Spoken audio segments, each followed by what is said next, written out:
안녕하십니까, 이태윤입니다. 춘절 이후 북경 집값이 또 크게 변했습니다. 정말 너무 과장된 수준입니다. 저도 10년 넘게 부동산 일을 해왔지만 지금 상황은 저도 이해가 안 될 정도입니다. 이게 정말 북경 집값이 맞나요?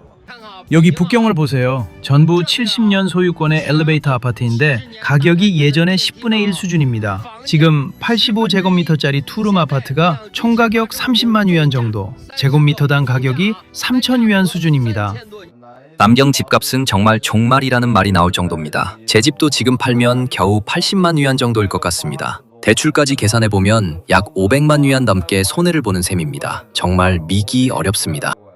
남경 집값은 반토막이 아니라 거의 무너진 수준입니다. 올해 초만 해도 사람들은 우리 집값이 반토막 났다고 농담처럼 말했지만 반년도 채 안 돼서 가격이 더 크게 떨어졌습니다. 2년 만에 드디어 집을 팔았습니다. 이 집은 거의 180만 위안에 샀는데 지금 얼마에 팔린 줄 아세요? 70만 위안입니다. 부동산 시장이 정말 완전히 무너진 것 같습니다. 제 뒤에 보이는 이 부동산 개발 단지를 보세요. 2018년부터 2026년까지 단 8년 사이에 집값이 한때 제곱미터당 11만 위안에서 3만 위안까지 떨어졌습니다. 집값이 이렇게 계속 떨어지면 정말 버티기 힘들 것 같습니다. 제 친구는 2018년에 300만 위안의 집을 샀는데 지금은 100만 위안도 안 됩니다. 5년 만에 200만 위안 넘게 손해를 본 셈입니다.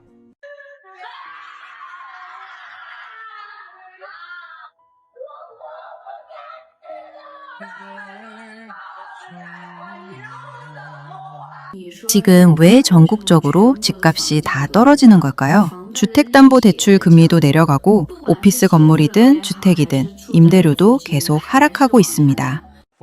이제 환상은 버리세요, 여러분. 집값은 정말 더 이상 오르지 않을 겁니다. 전부 떨어지고 있습니다. 그런데 더 무서운 건 일선 도시의 집값도 전국에서 가장 먼저 떨어지고 있고 하락폭도 계속 커지고 있다는 점입니다.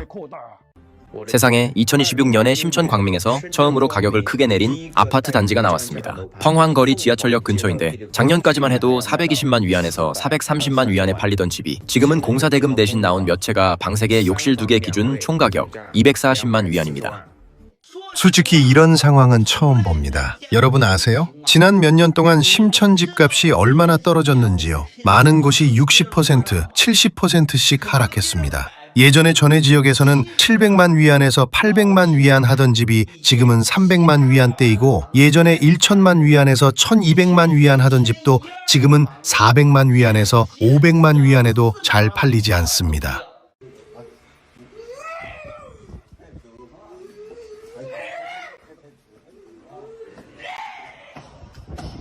북경은 한때 중국에서 집값이 가장 안정적인 도시의 상징으로 여겨졌습니다. 그런데 지금은 집값이 10분의 1 수준까지 떨어져도 팔리지 않는 상황이 나타나며 여전히 중국 부동산 시장에 희망을 걸고 있던 많은 사람들을 충격에 빠뜨리고 있습니다. 경제 규모가 북경보다 크다고 여겨지는 상해의 집값은 오히려 더 크게 하락했습니다. 일부 사람들은 지금 중국의 집값 폭락이 더 이상 반토막 수준이 아니라 발밑까지 떨어진 수준이라고 표현합니다. 중국 정부는 여전히 2026년 이후 북경과 상해 같은 일선 도시의 부동산 시장이 회복되고 집값이 안정되고 있다고 주장하고 있습니다. 그러나 현실에서는 경제 침체가 눈에 보일 정도로 계속되고 있습니다. 2026년이 시작되자마자 중국 사회는 기업 폐업과 대규모 구조조정, 실업 증가라는 충격을 맞고 있습니다. 특히 집을 사기 위해 높은 대출을 감수했던 많은 사람들은 갑작스러운 경제 악화 속에서 주택담보대출 상환을 중단할 위험에 놓이며 심각한 경제적 위기에 직면하고 있습니다. 여러분 들으셨나요? 지금 상해 외곽 소도시 부동산 시장이 완전히 붕괴되고 있습니다. 상해 부동산 시장의 현실은 상상을 훨씬 뛰어넘는 수준입니다. 특히 외곽 지역의 오래된 소형 아파트 가격이 계속해서 최저가를 새로 쓰고 있습니다. 지금은 100만 위안 이하 집이 점점 늘어나고 있고 심지어 20만 위안 이하 매물도 등장했습니다. 네, 잘못 들은 게 아닙니다. 상해 외곽 지역 전역에서 이런 사례가 나타나고 있고 가격 폭락은 갈수록 심해지고 있습니다. 지금 상해의 집값 상황은 정말 큰 웃음거리가 되어버렸습니다. 이대로 계속 하락한다면 수많은 사람들이 평생 모은 저축을 날려버릴 것입니다. 충칭에서는 주택담보대출 상환 중단 사례가 크게 늘고 있습니다. 알고 계셨나요? 최근 2달 동안 법원 경내로 나온 집이 1,400채 이상 늘었고 지난달에도 1,600채 이상이 추가되었습니다. 한 달도 안 되는 사이에 4,000채 넘는 집이 경매로 넘어갔습니다. 근본적인 이유는 일부 주택의 가격 하락 속도가 너무 빠르기 때문입니다. 많은 사람들은 계약금이 전부 사라졌을 뿐만 아니라 집값이 이전에 받은 대출 금액보다도 수백만 위안이나 낮아진 상황에 처해 있습니다. 여러분 믿을 수 있나요? 하룻밤 사이에 항주 집값이 완전히 무너졌습니다. 가장 심한 곳은 무려 85%까지 폭락했습니다. 서계습지 경찰서 근처에 있는 3층짜리 작은 단독주택인데 재작년만 해도 100만 위안이 넘던 집이었습니다. 바로 앞에는 지하철, 쇼핑몰, 병원 등 생활 인프라도 모두 갖춰진 곳이었죠. 그런데 100만 위안이 넘던 집값이 지금은 26만 위안까지 떨어졌습니다. 말해드릴게요. 곤명에서 가장 크게 폭락한 아파트 단지가 바로 여기입니다. 불과 5년도 안 돼서 집값이 55%나 떨어졌습니다. 최고가 시절에는 제곱미터당 가격이 1만 1천 위안이 넘던 고급 인테리어 주택이었는데 지금은 제곱미터당 5천 위안 조금 넘는 수준입니다. 지금 중경 집값도 이렇게 처참한 상황인가요? 저는 2017년에 구곡화 지역에 집을 샀습니다. 당시 분양가만 205만 위안이었고 이후 인테리어와 주차장까지 포함하면 거의 300만 위안이 들었습니다. 그런데 오늘 아침 남편이 말하길 우리와 같은 단지, 같은 평형의 집을 118만 위안에 팔았다고 합니다. 결국 이 말은 이 몇 년 동안 아무것도 하지 않았는데도 100만 위안 넘게 손해를 본 셈이라는 뜻입니다. 집값은 결국 하락할 수밖에 없습니다. 2026년부터 본격적인 하락이 시작되었습니다. 그런데 지금 왜 그렇게 조급해야 하나요? 현재 상황을 보면 제15차 5개년 계획이 나오면서 부동산이 다시 상승할 가능성은 거의 사라졌습니다. 성도 집값은 앞으로도 계속 떨어질 것이고 심지어 폭락할 가능성도 있습니다. 지금은 절대로 집을 사면 안 됩니다. 지금 성도의 집값은 전반적으로 완전히 하락했습니다. 특히 이 아파트 단지는 가격이 가장 크게 떨어졌습니다. 예전에 50만 위안에서 60만 위안 하던 집이 지금은 18만 위안에 한 채씩 팔리고 있습니다. 성도에는 10일 만에 집값이 100만 위안 떨어진 단지도 있습니다. 기존 집주인들이 모여 개발사가 더 이상 판매하지 못하게 항의 시위까지 벌였습니다. 이 단지는 이달 15일 전까지만 해도 제곱미터당 가격이 2만 2천 위안부터 2만 4천 위안까지 평균 2만 3천 위안이었습니다. 보통 100제곱미터 정도의 집이면 200만 위안이 넘는 가격이었죠. 그런데 지난주 갑자기 급격한 할인 판매가 시작되면서 평당 6천 위안이 떨어져 1만 7천 위안에 판매되고 있습니다. 즉 집 한 채 가격이 약 100만 위안 가까이 떨어진 셈입니다.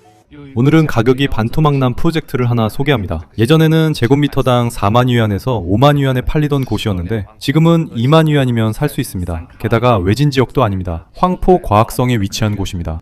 항주의 집값이 급락하고 있습니다. 한 개발사가 가격을 60만 위안 인하하면서 89제곱미터 방 3개 주택이 원래 150만 위안에서 현재 80만 위안까지 떨어졌습니다. 지금 합비 집값 상황은 정말 충격적입니다. 저도 합비에서 집을 판매하는 사람인데 이 가격을 보고 제 눈을 의심할 정도입니다. 집값이 하루가 다르게 변하고 있습니다. 정말 이곳이 페도라 불리던 합비의 집값이 맞는지 의심될 정도입니다. 어떤 지역은 집값이 10년 전 수준으로 돌아갔습니다. 연대 친구들, 이 소식 들으셨나요? 최근 북경의 한 아파트 단지가 하나 사면 하나 공짜 이벤트를 시작했습니다. 77제곱미터 방 2개짜리 아파트를 사면 연대에 있는 108제곱미터 바다전망 아파트를 무료로 한 채 더 준다는 조건입니다. 70년대생이든 80년대생이든 우리 세대의 게임은 끝났습니다. 이건 사람을 끌어들이는 하나의 게임이었고 결국 온 가족의 지갑을 묶어두고 미래까지 미리 당겨 써버리게 만든 게임이었습니다. 이 게임에 참여한 대부분의 사람들은 상처투성이가 되었고 어떤 사람들은 전 재산을 잃었습니다. 하지만 어쩔 수 없습니다. 이것이 현실입니다. 이제 더 이상 헛된 꿈을 꾸지 마세요. 300만 위안에 샀던 집이 지금은 125만 위안까지 떨어졌습니다. 저는 2020년에 상해로 돌아와서 1년 넘게 집을 보러 다녔습니다. 집을 보면서도 항상 두려웠습니다. 계약금이 부족할까봐, 대출을 감당 못할까봐 걱정했죠. 하지만 계속 보다 보니 더 이상 기다리면 안 되겠다는 생각이 들었습니다. 왜냐하면 내가 버는 돈은 항상 집값 상승 속도를 따라가지 못했기 때문입니다. 집값은 2014년 수준으로 돌아갈 가능성도 있습니다. 최근 2년 동안 수저우의 중고주택 매물은 계속 늘고 있습니다. 가격 인하와 각종 부동산 부양 정책이 이어졌지만 매수자는 여전히 나타나지 않고 있습니다. 지금처럼 공급이 수요보다 많은 상황에서는 집값이 앞으로도 계속 떨어질 가능성이 큽니다. 저희는 2021년 말에 집을 샀습니다. 그런데 지금은 최근 거래 가격이 이미 반토막이 났습니다. 평당 가격이 50%나 떨어졌습니다. 객관적으로 봐도 이건 정말 엄청난 현상입니다. 예전에도 집값이 떨어질 수는 있다고 생각했지만 이렇게까지 크게 떨어질 줄은 몰랐습니다. 게다가 저희 집은 상해, 중한, 안쪽 비교적 좋은 위치인데도 가격이 이렇게까지 무너졌습니다. 정말 믿기 어려운 상황입니다.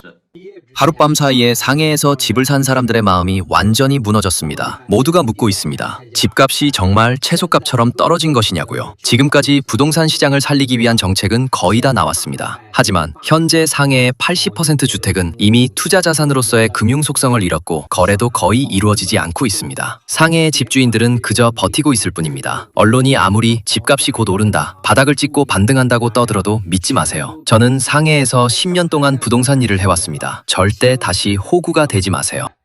이 집을 얼마에 샀어요? 처음 이 집을 살 때 가격이 200만 위안이 조금 넘었습니다. 지금 집값이 119만 위안입니다. 당시 130만 위안을 대출받았어요. 지금 얼마를 손해본 거죠? 거의 전부 날아간 수준입니다. 집을 팔아도 대출을 다 갚지 못할 가능성이 있나요? 대출 갚을 돈도 안 나옵니다. 중공이 수십 년 동안 추진해온 왜곡된 부동산 정책은 결국 사회 전체의 미래를 미리 끌어다 쓴 결과를 낳았습니다.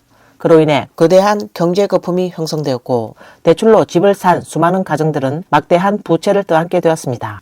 사실상 중국 여러 세대에 걸쳐 축적된 가정의 전 재산 대부분이 부동산에 흡수된 셈입니다. 무한의 한 시민은 현재 상황을 지금은 거리마다 빈집이 넘쳐나고 시장은 공급이 수요를 크게 초과하고 있다라고 표현했습니다. 집을 급하게 팔아야 하는 많은 사람들은 계속 떨어지는 집값을 보며 마음이 무너지고 있습니다. 한때 108위안이었던 집이 지금은 30만 위안도 안 되는 가격에 급매로 나오는 상황까지 벌어지고 있습니다. 이러한 현실은 믿기 어려울 만큼 극단적으로 보이지만 이미 중국 부동산 시장 붕괴의 실제 모습이 되고 있습니다. 한때 부의 상징이었던 집이 이제는 집주인들에게 악몽이 되고 있습니다. 현재 중국 집값 하락 상황에 대해 일부 학자들은 이렇게 말합니다. 지금 말하는 반토막 수준의 하락은 사실 시작에 불과하며 앞으로 부동산 거품을 빼는 과정은 훨씬 더 길어질 가능성이 높다는 것입니다. 지금 무한 집값은 완전히 폭락하고 있습니다. 2026년 3월 무한의 가격 인하가 얼마나 심한지 아세요? 20만 위안 할인은 시작에 불과했고 어떤 아파트 단지는 100만에서 200만 위안까지 가격을 낮추기도 했습니다. 현재 무한 중심 내환 지역 집값은 제곱미터당 약 16,000 위안, 2환 지역은 약 11,000 위안, 3환 지역은 8,000 위안대까지 떨어졌습니다. 이렇게 집값이 계속 떨어진다면 서안에서는 정말 많은 가정이 무너질 수 있습니다. 현재 서안에서는 적어도 4분의 1 가정이 사실상 파산 상태에 가까운 상황입니다. 그들의 부채 규모가 보유한 자산보다 훨씬 커졌기 때문입니다. 지금은 집을 사지 마세요. 집값은 앞으로도 계속 떨어질 가능성이 있습니다. 앞으로 2년에서 3년 뒤에는 제곱미터당 가격이 2,000위안에서 3,000위안 수준까지 내려갈 수도 있다는 전망도 나오고 있습니다. 따뜻한 3월이 되었는데도 제남 집값이 또 변했습니다. 그것도 상식적으로 이해하기 어려울 정도로 떨어졌습니다. 불과 2년 전만 해도 200만 위안 넘게 팔리던 집이 지금은 매물 가격이 139만 위안입니다. 게다가 고급 인테리어가 되어 있고 주차장까지 무료로 제공하지만 여전히 팔리지 않고 있습니다. 세상에, 지금 가선의 집값은 정말 처참하게 떨어졌습니다. 이 아파트 단지는 예전에 집주인들이 제곱미터당 1만 5천 위안에서 1만 6천 위안에 샀던 곳입니다. 그런데 지금은 제곱미터당 가격이 4천 위안 정도밖에 되지 않습니다. 평생 모은 돈이 한순간에 물거품이 된 셈입니다. 이제 중고주택 시장은 완전히 무너졌습니다. 전국 중고주택 가격 하락률이 25.6%에 달했고 70개 주요 도시 중 예외는 단 한 곳도 없습니다. 최근 부동산 시장 상황은 정말 잠을 이루기 어려울 정도입니다. 전국 70개 대도시의 중고주택 가격이 모두 하락했습니다. 예전에 부동산 시장의 모범생이라 불리던 항주조차 지금은 버티지 못하고 있습니다. 특히 최근 몇 년 사이 집을 산 사람들은 정말 큰 타격을 입었습니다. 어떤 사람들은 집을 산 지 한 달도 안 돼서 10만 위안에서 20만 위안이 떨어지기도 했습니다. 사람들은 계속 집값이 조금이라도 오르기를 기대하지만 현실은 끝없이 이어지는 절벽 같은 하락입니다. 만약 집값이 계속 폭락한다면 그 결과는 매우 심각해질 수 있습니다. 먼저 부동산의 가치가 대출 금액보다 낮아지는 상황이 발생할 수 있습니다. 그러면 거리마다 급하게 집을 팔려는 집주인들이 넘쳐나게 되고 집값은 더 빠르게 떨어질 것입니다. 또한 대출 상환을 포기하는 사람들이 늘어나고 경매로 넘어가는 집들이 대거 등장하며 은행이 직접 판매하는 주택도 크게 증가하게 됩니다. 결국 경제는 악순환에 빠질 가능성이 있습니다. 저는 이자 보조 정책이 설전에 시행됐다고 해서 시장이 곧 안정될 것이라고 보지 않습니다. 반드시 안정된다고 말하기도 어렵습니다. 왜냐하면 도시마다 상황과 문제점이 모두 다르기 때문입니다. 지금 우리는 매달 5천 위안의 주택담보대출을 갚아야 합니다. 그런데 우리 같은 평범한 직장인 가정은 한 달에 겨우 4천 위안 정도밖에 벌지 못합니다. 게다가 아이도 있습니다. 저는 올해 35살이고 350만 위안의 주택담보대출을 안고 있습니다. 2019년에 충동적으로 대출을 받아 집을 샀습니다. 지금 매달 약 1만 8천 위안을 갚고 있는데 그중 1만 6천 위안이 이자입니다. 벌써 3년 넘게 갚았지만 더 이상 감당하기 어렵습니다. 지금 속도로라면 대출을 모두 갚을 때쯤 제 나이는 65살이 됩니다. 집을 받은 지 1년이 되었지만 지금은 인테리어 할 돈조차 없습니다. 집을 산 뒤 눈물이 다 말라버릴 정도로 울었습니다. 재월 대출 상환액은 3,700위안 정도이고 5년 동안 갚았지만 아직 64만 위안이 남아 있습니다. 그런데 지금 집값은 54만 위안까지 떨어졌습니다. 즉 집값보다 대출이 더 많은 상황입니다. 결국 저는 매일 은행을 위해 일하는 것과 다름없습니다. 제가 이렇게 열심히 일하는 의미가 도대체 무엇인지 모르겠습니다.